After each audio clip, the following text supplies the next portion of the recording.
હાલો દોસ્તો, તો ઓલરેડી આપણે આવી ગયા છીએ પ્રેમપરામાં। તો જોયું તો મસ્ત રીતે શેત્રુંજીમાં પહેલું વહેલું પાણી અત્યારે આવી ગયું છે। તો પૂર મસ્ત આવ્યું છે નદીમાં। તો જો આ છે નવો પુલ। તો જો અહીંયા બસ હાલી જાય છે અને આપણે આવી ગયા છીએ જૂના પુલ ઉપર અને અહીંયાથી નજારો આવે સારો, એટલે આપણે પહોંચી ગયા જૂના પુલ ઉપર તમને પૂરનો નજારો બતાવવા। તો જો આ રીતનું પાણી આવેલું છે અને આ પાણી એકદમ હજી તો ઓછું છે। આજે આપણે પુલ ઉપર ઊભા છીએ, પુલ ઉપર પાણી હોત ચડી જાય છે।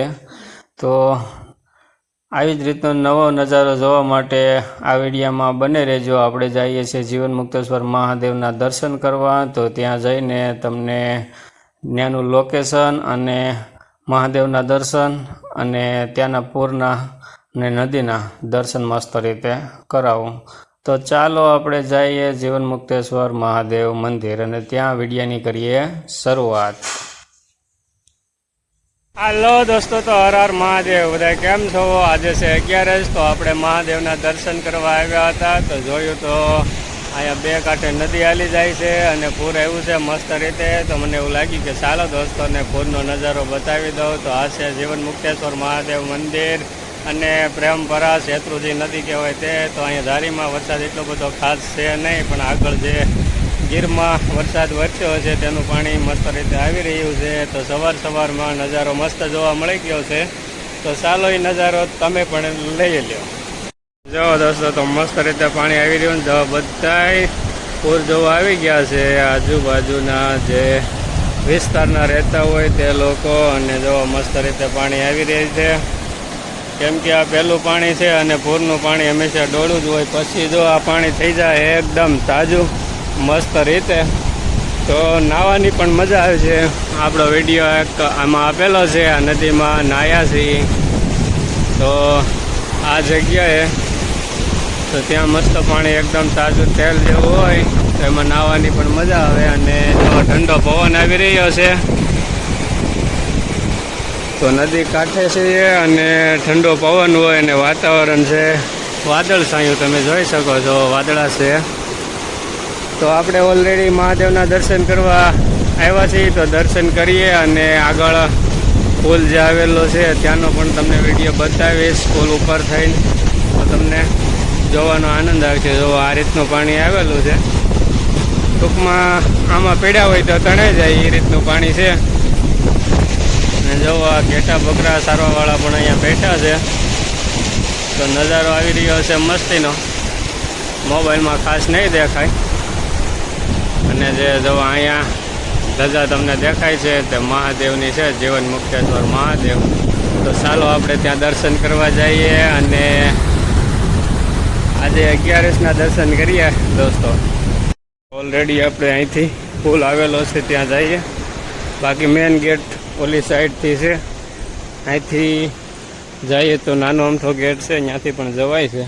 આ રીતે તમે આ પણ મસ્ત ઝરણું શરૂ થઈ જશે, પણ હજી સમય લાગશે। અહીંથી પણ પાણી આવે છે સરસ રીતે ગુલમહોર। જો અહીંથી નજારો આ રીતનો આવે છે પૂરનો। આજે તમને દેખાય તે ટ્રેનનો પુલ છે। ચાલો આગળ વધીએ।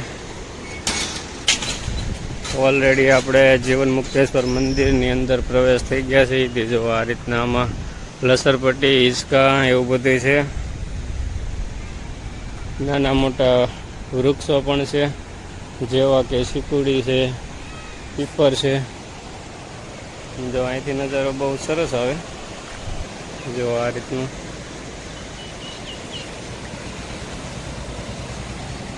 હાલો વધીએ આગળ। તો અહીંયા જો મહાદેવના મંદિરે શુભ કાર્ય પણ થાય છે, હવનના કાર્યો પણ થાય છે। તો આ મસ્ત બનાવેલું છે સ્પેશિયલ હવન માટે વરસાદ।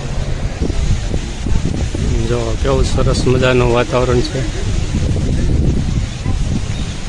આ છે ઉમરો વાવવાથી તમે સ્વર્ગના રસ્તે જાઓ છો એમ કહે છે, કારણ કે એના આ ઉમરાના ફળ બધાય પશુ પંખી ખાય છે।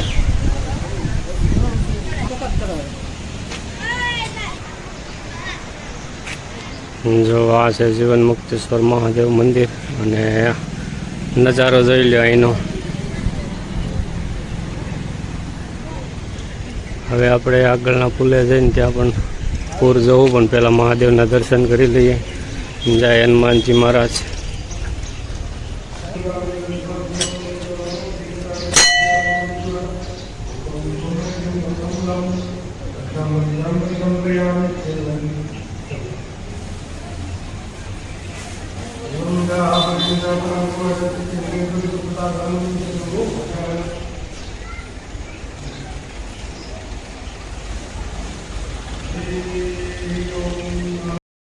હાલો દોસ્તો, તો ફાઇનલી દર્શન કરી લીધા છે અને હવે આપણે જોઈએ અહીં આજુબાજુનો નજારો શું ચાલી રહ્યું છે.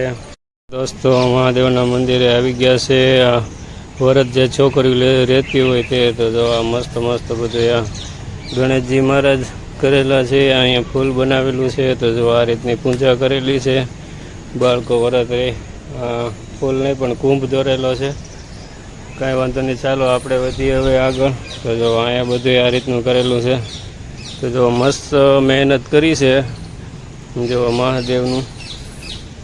મહાદેવને દોરેલા છે. અને અહીંયા હાથીઓ કાંઈક અલગ પ્રકાર છે હાથીઓનો. એક જ ભૂલ છે, આ લીટી અહીંયા આવે એ ભૂલ થઈ ગયેલી છે, તો બાળકોને માફ કરે. ચાલે બધુંય, ભૂલ સિવાય ભગવાન સિવાય કોઈ માફ નથી કરતું.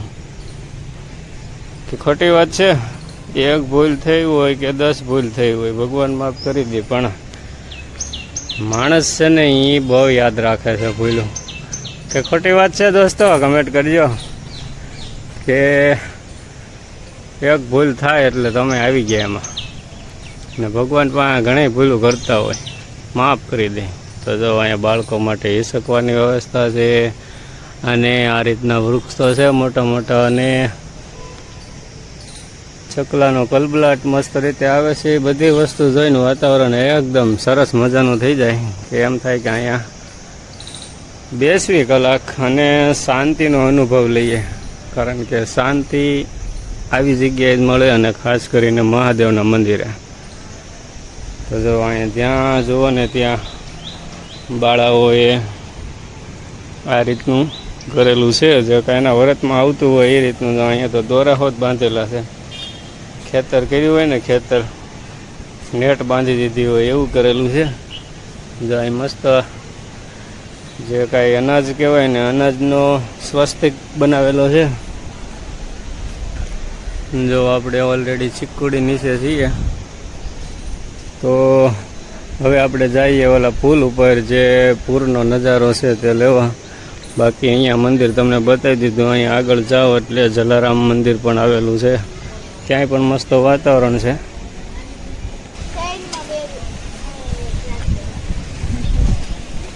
તો ઓલરેડી આપણે આવી ગયા છીએ દાદરે. જો અહીંનો નજારો લઈ લઈ થોડોક, પછી જઈએ આપણે આગળ. જો સરસ મજાનો પણ અહીંથી નજારો આવી રહ્યો છે. આ મંદિર અંદરથી આવવાનો દાદરો છે. તો જો અહીંયા મંદિરનો નજારો પણ આ રીતનો આવે. અને ઓલરેડી જો અહીંયા પીપળો છે, મહાદેવનું મંદિર હોય ત્યાં પીપળો તો હોય જ. તો ચાલો આપણે વધીએ આગળ. જો દોસ્તો, આપણે આવી ગયા છીએ પુલ ઉપર. અને જો આ રીતનું જીવન મુક્તેશ્વર મહાદેવ મંદિર એકદમ નજીક છે, અને અહીંયા પૂરનો નજારો આવે છે. આ છે છોટાપુર. એકદમ નાનું પૂર કહેવાય. બાકી તો આ પુલમાંથી પાણી ચડી જાય. જો આ પાઇપો વાળી દીધેલા છે. હજી આવશે બાકી છે નજારો જોવાનો, પણ અત્યારે આ છોટો નજારો તમને બતાવી દઉં. તો તમને વાત કરીએ પહેલાં, જો આ મેન ગેટ છે જીવન મુક્તેશ્વર મહાદેવનો. આપણે પાછળથી નાના ગેટે કહેવાથી. તો જો લોકો આવી ગયા છે બધા અહીંયા પૂર જોવા માટે, કારણ કે આ વર્ષનું પહેલું પૂર છે. તો નજારો બધા લેવાના જ છે. અને અહીંનો નજારો આખો અલગ જ છે. અહીંયા નદી છે એકદમ બાજુમાં, અને સામે જીવન મુક્તેશ્વર મંદિર છે. ચાલો આપણે, જો અહીંયા પાણી છે, તો ચાલો દોસ્તો આપણે નીકળીએ ઘર સાઈડ. વસ્તુ જોવા મળી ગઈ. નાના હતા ત્યારે શું કહેતા, અને જાન જાય છે જાન. તો જો આ 4-5 મકોડા એકસાથે ચાલી રહ્યા છે. મકોડાનો નજારો પણ તમને બતાવી દીધો. તમે કદાચ હમણાં જોયો ન હોય તો પહેલાં વરસાદનો એ બધા નીકળી પડ્યા હોય. તો ચાલો દોસ્તો, આપણે નીકળી રહ્યા છીએ ઘર સાઈડ ને. જો અહીંયા હવન ભવન થઈ ગયો છે શરૂ. જો અહીંયા પીપળો આવી ગયો છે. હાલો દોસ્તો, તો ઓલરેડી આપણે હવે જઈએ છીએ ઘર સાઈડ. અને આજે જો ટોટલી આ બારીમાંથી આપણે આવ્યા હતા ને આ બારીમાંથી નીકળી જઈએ છીએ, કારણ કે ગાડી પડી છે આપણી ઓલરેડી ઓલી સાઈડ. હાલો દોસ્તો, તો ઓલરેડી આપણે આવી ગયા છીએ પાછા ક્યાંથી વિડીયોની શરૂઆત કરી હતી ત્યાં આવી ગયો છે. જો આ પુલ, તો હમણાં ટ્રેન બંધ છે અને 1 વર્ષ સુધી રાહ જોવાની નથી, એટલે ટ્રેન વગર થોડુંક સૂનું લાગે છે. રોજ ટ્રેન નીકળતી હોય તો હવે મજા આનંદ લઈ શકીએ, પણ હમણાં કંઈ ટ્રેનનો નજારો કાંઈ જોવા મળ્યો નથી અને હમણાં મળશે નહીં એવા સમાચાર છે. બાકી તો ફાઇનલી ટ્રેનવાળાને ખબર ક્યારે શરૂ થાય. બાકી અમે વાતો સાંભળતા હોય એ રીતની વાત તમને હું કરું છું. તો જો મસ્ત નદી છે અને હવે ઓલરેડી આપણે વિડીયાને આપી વિરામ, કારણ કે નાનું થોડું લીધું ને તોય ઘણો મોટો વિડીયો થઈ ગયો છે. તો ઘણા સમય પછીનો આપણો આ વિડીયો છે. જે દોસ્તોએ પૂરો વિડીયો જોયો હોય તો કમેન્ટ કરજો કે વિડીયો કેવો લાગ્યો, અને ચેનલમાં નવો હોય તો ચેનલને સબસ્ક્રાઈબ કરી નાખજો અને કમેન્ટ તો કરજો, પણ લાઈક કરવાનું ખાસ ભૂલતા નહીં દોસ્તો. લાઈક કરો, મહેનત કરતા હોય તો લાઈક પણ કરો, કારણ કે આ દર્શન કરવા કરતાં વધારે તમારામાં વિડીયો ઉતારવામાં ધ્યાન દીધેલું હોય. તો ચાલો, હવે કંઈ આગળ બતાવવાનું છે નહીં, તો વિડીયોને આપશે વિરામ. અને જો વિડીયો પસંદ આવ્યો હોય તો ચેનલ સબસ્ક્રાઈબ કરો, લાઈક કરો, કમેન્ટ કરો. એ બધું તો કંઈક અને હવે થાકી ગયો, પણ ઓલરેડી તમને તો એ દિલથી થાય કે હવે કમેન્ટ કરવી છે, લાઈક કરવી છે, તો કરી નાખો. હાલો દોસ્તો, હર હર મહાદેવ. હાલો.